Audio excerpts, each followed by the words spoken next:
It is a scene that Filipinos had hoped would not be repeated. But border controls are enforced for a second time in little more than a year around the Philippines' economic center in Manila. And people are being told to stay home for at least 2 weeks. There is no country that has addressed the Delta surge without going through a rigorous lockdown. And the problem with most of the other countries, particularly our Asian neighbors and ASEAN neighbors, is that by the time that they lock down, the numbers are too high.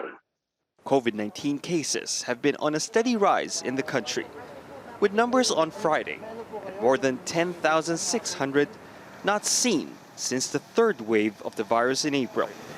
The government says imposing another hard lockdown on the Philippines' capital, Metro Manila, was a painful decision to make, but a necessary one in order to prevent an uncontrollable surge of COVID-19 cases, especially as the threat of the Delta variant looms.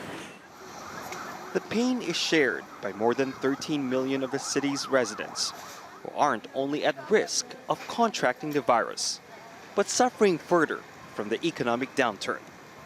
Seduco couldn't sell food on the streets like she used to. And her husband has lost his job twice during the pandemic. The government has pledged to give $20 to every person affected by the crisis and up to $80 to each family. But Seduco says that's not enough.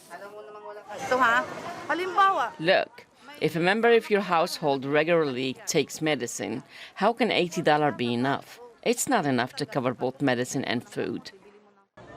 It's this sentiment that drove thousands of people to vaccination sites a day before the new orders came into effect. Like what our president has said, if we're not vaccinated, we cannot go out. Of course, we're afraid because of the upcoming lockdown. And if they keep extending the lockdown, who will provide our meals if we can't go out?